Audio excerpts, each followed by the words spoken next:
আমাদের পিকনিকের রান্না শুরু হয়ে গেছে। ওদিকে রিন্টু ভাই বৌদি কাকি চটলাচ্ছে, ওখানে খাবার রান্না করে রাখা হবে। এদিকে সবজি কাটা হচ্ছে। আজকে ডিমের টেবিল আছে,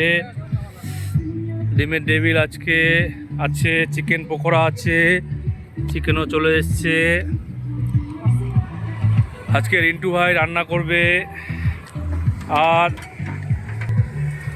আমি ঘুরে ঘুরে দেখবো। আমি আজকে কোনো কিছু রান্না করব না, আজকে শুধু এনজয় হবে, এনজয়। রাইস রান্না করছে, ফ্রাইড রাইস।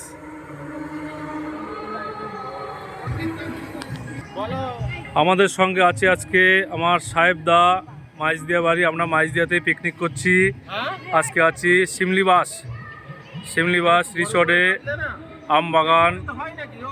আম বাগানে রান্না হচ্ছে। খুব সুন্দর জায়গা।